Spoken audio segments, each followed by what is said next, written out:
ಹಳೆಯ ನಕ್ಷೆಯ ಒಂದು ಮೂಲೆಯಲ್ಲಿ ಗುರುತಿಸಿದ್ದ ಆ ಮರದ ಕೆಳಗೆ ಮಣ್ಣು ಅಗೆಯುತ್ತಿದ್ದಂತೆ ಇಕ್ಕಳದಂತಹ ಶಬ್ದವೊಂದು ಕೇಳಿಸಿದೆ. ತುಕ್ಕು ಹಿಡಿದಿದ್ದ ಕಬ್ಬಿಣದ ಪೆಟ್ಟಿಗೆ ಮೇಲಿನ ಮಣ್ಣನ್ನ ಒರೆಸುತ್ತಿದ್ದಂತೆ ಅದರಿಂದ ಬಂದ ಚಿನ್ನದ ಹೊಳಪು ಕತ್ತಲ ರಾತ್ರಿಯಲ್ಲೂ ಕಣ್ಣು ಕುಕ್ಕಿಸುವಂತಿತ್ತು. ಆದರೆ ಆ ಪೆಟ್ಟಿಗೆಯನ್ನು ತೆರೆದಾಗ ಪತ್ತೆಯಾಗಿದ್ದು ಕೇವಲ ಚಿನ್ನವಲ್ಲ, ಬದಲಿಗೆ 100 ವರ್ಷಗಳ ಹಿಂದಿನ ಒಂದು ಕರಾಳ ರಹಸ್ಯ. ಹೌದು ಸ್ನೇಹಿತರೆ, ಇಂತಹ ರಹಸ್ಯಮಯ ಘಟನೆಗಳ ಬಗ್ಗೆ ನೀವು ಆಗಾಗ ಪೇಪರ್ಗಳಲ್ಲಿ, ನ್ಯೂಸ್ ಚಾನೆಲ್ಗಳಲ್ಲಿ, ಸೋಷಿಯಲ್ ಮೀಡಿಯಾದಲ್ಲಿ ಕೇಳುತ್ತಾನೆ ಇರುತ್ತೀರಾ, ನೋಡುತ್ತಾರೆ ಇರುತ್ತೀರಾ. ಬನ್ನಿ, ಅಂತಹದೇ ಕೆಲವೊಂದು ನಿಗೂಢ ರಹಸ್ಯವನ್ನ ಹೊಂದಿರುವಂತಹ ಇಂತಹ ಘಟನೆಗಳ ಸರಮಾಲೆಯನ್ನೇ ನಿಮ್ಮ ಮುಂದೆ ಪ್ರಸ್ತುತಪಡಿಸ್ತಾ ಇದ್ದೀನಿ. ಇಂತಹದೊಂದು ಘಟನೆ 2001 ಜನವರಿಯಲ್ಲಿ ಅಸ್ಸಾಂನ ಗೌಹಾತಿ ನಗರದಿಂದ ಸುಮಾರು 60 ಕಿಲೋಮೀಟರ್ ದೂರದಲ್ಲಿರುವ ತೇಜ್ಪುರ್ನಲ್ಲಿ ನಡೆದಿದೆ. ಪ್ರತಿದಿನ ಕರಣ್ ಹಾಗೂ ಸುಮನ್ ಎನ್ನುವ ಸೋದರರು ತಮ್ಮ ಹೊಲಕ್ಕೆ ಹೋಗುವಾಗ ಅಚಾನಕ್ ಆಗಿ ಸುಮನ್ ಕಾಲಿಗೆ ಒಂದು ಮೊಳೆ ತಾಕುತ್ತದೆ. ಇದರ ಪರಿಣಾಮ ಅವನ ಕಾಲಲ್ಲಿ ರಕ್ತ ಬರುತ್ತದೆ. ಇದರಿಂದ ಅವರು ಗಾಬರಿಗೊಂಡು ಅವನ ಕಾಲಿಗೆ, ಅವನ ಗಾಯಕ್ಕೆ ಮಣ್ಣನ್ನು ಹಚ್ಚಿ ರಕ್ತವನ್ನು ತಡೆಯಲು ಪ್ರಯತ್ನ ಪಡುತ್ತಾರೆ. ಅಣ್ಣನಾದ ಸುಮನ್ ಈ ರೀತಿ ಆಗಲು, ಈ ಹೊಲದಲ್ಲಿ ಈ ರೀತಿಯ ಮೊಳೆ ಬರಲು ಕಾರಣ ಏನೆಂದು ಹುಡುಕಲು ಪ್ರಾರಂಭ ಮಾಡುತ್ತಾನೆ. ಆಗ ಅವನು ಕೈಯಿಂದ ಆ ಮೊಳೆಯನ್ನು ತೆಗೆಯಲು ಪ್ರಯತ್ನ ಪಡ್ತಾನೆ. ಆದರೆ ಅದು ಆಳವಾಗಿರುತ್ತದೆ. ಆದ್ದರಿಂದ ಗುದ್ದಲಿಯನ್ನು ತೆಗೆದುಕೊಂಡು ಆ ಮಣ್ಣನ್ನು ತೆಗೆಯಲು ಪ್ರಾರಂಭ ಮಾಡುತ್ತಾನೆ. ಮಣ್ಣು ತೆಗೆದ ಹಾಗೆ ಕೊನೆಗೆ ಅವರಿಗೆ ಒಂದು ಕಬ್ಬಿಣದ ಪೆಟ್ಟಿಗೆ ದೊರೆಯುತ್ತದೆ. ಆ ಕಬ್ಬಿಣದ ಪೆಟ್ಟಿಗೆ ಭಾರ ಅಲ್ಲದೆ ತುಂಬಾ ಗಟ್ಟಿಯಾಗಿರುತ್ತದೆ. ಅದನ್ನು ಓಪನ್ ಮಾಡಲು ಅಲ್ಲಿ ಸಾಧ್ಯವೇ ಆಗುವುದಿಲ್ಲ. ಅದಕ್ಕೆ ಸೋದರರಿಬ್ಬರು ಆ ಪೆಟ್ಟಿಗೆಯನ್ನು ಎತ್ತಿಕೊಂಡು ಮನೆಗೆ ಬರುತ್ತಾರೆ. ಸುತ್ತಿಗೆಯಿಂದ ಆ ಪೆಟ್ಟಿಗೆಯನ್ನು ಒಡೆದು ತೆಗೆದಾಗ ಅಲ್ಲಿ ಕಾದಿತ್ತು ಅವರಿಗೆ ಅಚ್ಚರಿ. ತಂದೆ ತಾಯಿ ಎದುರಿಗೆ ಆ ಪೆಟ್ಟಿಗೆಯನ್ನು ಓಪನ್ ಮಾಡಿದಾಗ ಚಿನ್ನದ ಖಜಾನೆ, ಚಿನ್ನದ ಬೆಲೆ ಬಾಳುವ ನಾಣ್ಯಗಳು, ಬೆಳ್ಳಿ ನಾಣ್ಯಗಳು ಅದರಲ್ಲಿದ್ದವು. 2 ಹೊತ್ತು ಊಟಕ್ಕೆ ಕೂಡ ಕಷ್ಟಪಡುತ್ತ ಕುಟುಂಬ ರಾತ್ರೋರಾತ್ರಿ ಶ್ರೀಮಂತರಾಗಿ ಬಿಡುತ್ತಾರೆ. 2017 ಕ್ಯಾಲಿಫೋರ್ನಿಯಾ ಸ್ಟೀಫನ್ ಕ್ರೈಸ್ಟ್. ಸಾಧಾರಣ ಆಸ್ಪತ್ರೆಯಲ್ಲಿ ಕಂಪೌಂಡರ್ ಆಗಿದ್ದ ಸ್ಟೀಫನ್ ಕ್ರೈಸ್ಟ್ ರಾತ್ರೋರಾತ್ರಿ ಕರೋಡಪತಿಯಾಗಿಬಿಟ್ಟರು. ಯಾಕಂದ್ರೆ ಅವರಿಗೆ ಇದ್ದಕ್ಕಿದ್ದ ಹಾಗೆ 6 ಕೋಟಿ ರೂಪಾಯಿ ಬೆಲೆ ಬಾಳುವ ಖಜಾನೆ ದೊರಕಿತ್ತು. ಈಗ ಹೇಳ್ತೀನಿ ಕೇಳಿ ಇದರ ಹಿಂದಿನ ಸಂಪೂರ್ಣ ವಿಷಯ. ಸ್ಟೀಫನ್ ಕ್ರೈಸ್ಟ್ ಕ್ಯಾಲಿಫೋರ್ನಿಯಾ ನಗರದಲ್ಲಿ ಒಂದು ಖಾಸಗಿ ಆಸ್ಪತ್ರೆಯಲ್ಲಿ ಒಬ್ಬ ಮಾಮೂಲು ಕಂಪೌಂಡರ್ ಆಗಿ ಕಾಲ ಕಳೆಯುತ್ತಿದ್ದರು. ಒಂದು ದಿನ ಅವರಿಗೆ ಅವರ ಊರಿನಿಂದ ಅವರ ತಾಯಿ ಹುಷಾರಿಲ್ಲ ಎಂದು ಫೋನ್ ಬರುತ್ತದೆ. ಅವರಿಗಿದ್ದ ದುಡ್ಡಿನ ತೊಂದರೆಯಿಂದ ಅವರು 20 ವರ್ಷಗಳಿಂದ ಅವರು ಆ ಹಳ್ಳಿಗೆ ಹೋಗಿರಲೇ ಇಲ್ಲ, ಹಾಗೂ ಅವರ ತಾಯಿಯನ್ನು ಕೂಡ ನೋಡಿರಲೇ ಇಲ್ಲ. ತಾಯಿಗೆ ಸೀರಿಯಸ್ ಆಗಿದೆ ಎಂದು ಗೊತ್ತಾಗಿ ಕೊನೆಗೆ ಹಳ್ಳಿಗೆ ಹೋಗಲು ನಿರ್ಧಾರ ಮಾಡುತ್ತಾರೆ. ಆ ಹಳ್ಳಿಗೆ ಹೋಗಿ ವೈದ್ಯರನ್ನು ಭೇಟಿ ಮಾಡಿ ವೈದ್ಯರಿಂದ ಸಲಹೆ ಪಡೆದು ಅವರ ತಾಯಿಗೆ ಬೇಕಾಗುವ ಔಷಧಿಗಳನ್ನು ತೆಗೆದುಕೊಳ್ಳಲು ಪಟ್ಟಣಕ್ಕೆ ಹೋಗಬೇಕೆಂದು ಕಾರಿನಲ್ಲಿ ಹೋಗುತ್ತಿರುತ್ತಾರೆ. ಆಗ ಕಾರು ನಿಲ್ಲಿಸಿ ಸ್ವಲ್ಪ ದೂರದಲ್ಲಿ ನೇಚರ್ ಕಾಲ್ ಅಂದರೆ ಉಚ್ಚೆ ಮಾಡಬೇಕೆಂದು ಸ್ವಲ್ಪ ದೂರ ಕಾಡಿನಲ್ಲಿ ನಡೆಯುತ್ತಾ ಹೋಗುತ್ತಾರೆ. ಆಗ ಅವರಿಗೆ ಒಂದು ಹೊಳೆಯುವ ವಸ್ತು ಕಾಣುತ್ತದೆ. ಮಣ್ಣಿನಲ್ಲಿ ಎಲೆಗಳ ಮಧ್ಯೆ ಇತ್ತು. ಅದನ್ನು ತೆಗೆದು ನೋಡಿದಾಗ ಅವರಿಗೆ ಸಿಕ್ಕಿದ್ದೇ ಒಂದು ಚಿಕ್ಕ ಪೆಟ್ಟಿಗೆ. ಆ ಚಿಕ್ಕ ಪೆಟ್ಟಿಗೆಯಲ್ಲಿ ಇತ್ತು ಚಿನ್ನದ ಪುರಾತನ ನಾಣ್ಯಗಳು.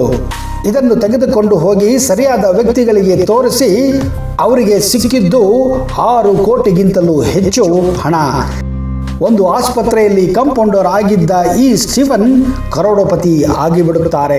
ತಮ್ಮ ತಾಯಿಯನ್ನು ಕ್ಯಾಲಿಫೋರ್ನಿಯಾಗೆ ಕರೆದುಕೊಂಡು ಹೋಗಿ ಒಳ್ಳೆಯ ಚಿಕಿತ್ಸೆ ಕೊಡಿಸಿ ಈಗ ಇಬ್ಬರು ತಾಯಿ ಮತ್ತು ಮಗ ಆರಾಮವಾಗಿದ್ದಾರೆ.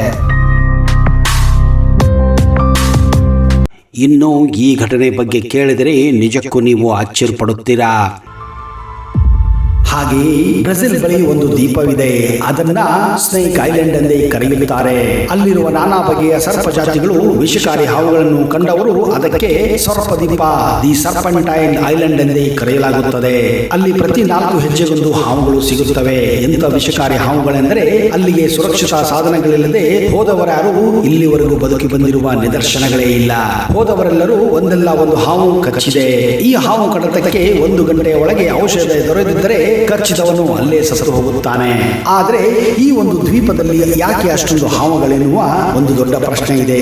ಯಾಕಂದ್ರೆ ಇಲ್ಲಿ ನೂರಾರು ವರ್ಷಗಳ ಕೆಳಗಡೆ ಕಡಲ್ಗಳ್ಳರು ತಾವು ದೋಚಿದ ಮುತ್ತು ರತ್ನ ಬೆಳ್ಳಿ ಬಂಗಾರವನ್ನು ತಂದು ಇಲ್ಲಿ ಈ ದ್ವೀಪದಲ್ಲಿ ಹೂತಿಟ್ಟಿದ್ದಾರೆ ಎಂದು ನಂಬಲಾಗಿದೆ.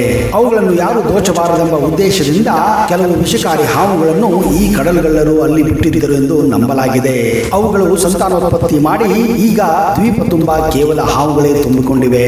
ಆದರೂ ಕೂಡ ಈ ಒಂದು ನಿಗೂಢ ರಹಸ್ಯ ಎಲ್ಲರಿಗೂ ಗೊತ್ತಿರುವ ವಿಷಯ. ಇದೇ ಕಾರಣ ಕೆಲವು ನಿಧಿಗಳ್ಳರು ಪದೇ ಪದೇ ಈ ದ್ವೀಪಕ್ಕೆ ಭೇಟಿ ಕೊಡುತ್ತಾರೆ. ಹೇಗಾದರೂ ಮಾಡಿ ಆ ನಿಧಿಯನ್ನು ಪಡೆಯಲು ಪ್ರಯತ್ನ ಪಡುತ್ತಿದ್ದಾರೆ.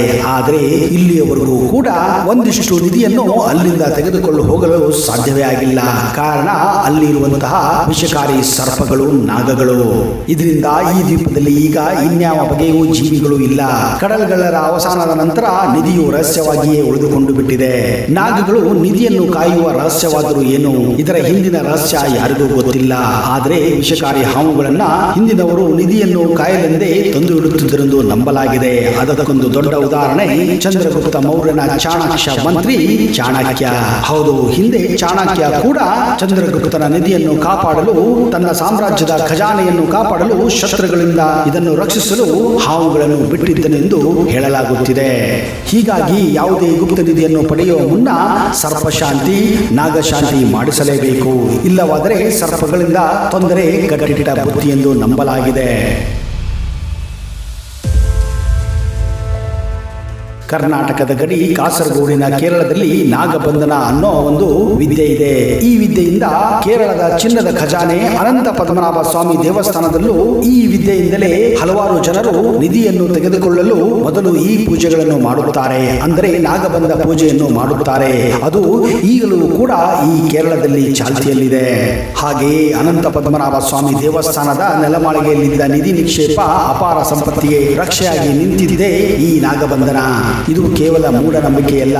ನಾಗಬಂಧನ ಅನ್ನೋದು ಒಂದು ಪದ್ಧತಿಯ ಪ್ರಕಾರ ನಿರ್ದಿಷ್ಟವಾಗಿ ತಂತ್ರ ಮಂತ್ರಗಳಿಂದ ಮಾಡಲಾಗುತ್ತದೆ. ನೆಲಮಾಳಿಗೆ ಸೇರಿದಂತೆ ಅಲ್ಲಿ ಅಗಾಧ ಸಂಪತ್ತು ಸಂಗ್ರಹಿಸಿಡಲಾಗಿತ್ತು.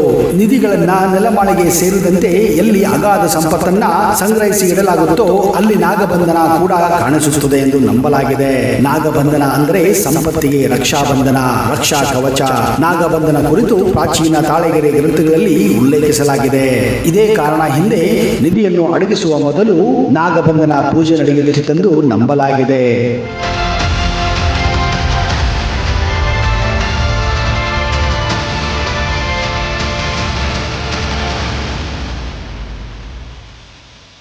ಸ್ನೇಹಿತರೆ, ಇದು ವಿಜ್ಞಾನದ ಕಾಲ. ಇದನ್ನು ನಂಬುವುದು ತುಂಬಾನೇ ಕಷ್ಟ, ಅಡಗಿಸಿಕೊಳ್ಳುವುದು ತುಂಬಾನೇ ಕಷ್ಟ. ಆದರೆ ಒಂದು ಮಾತ್ರ ನಿಜ, ಎಲ್ಲಿ ನಿಧಿ ಇರುತ್ತದೆಯೋ ಅಲ್ಲಿ ಸರ್ಪಗಾವಲು ಇದ್ದೇ ಇರುತ್ತದೆ ಎನ್ನುವುದು 100ಕ್ಕೆ 100 ಸತ್ಯ. ಆದರೆ ಇದನ್ನು ನಂಬುವುದು ಬಿಡುವುದು ನಿಮ್ಮ ವಿವೇಚನೆಗೆ ಬಿಟ್ಟಿದ್ದು.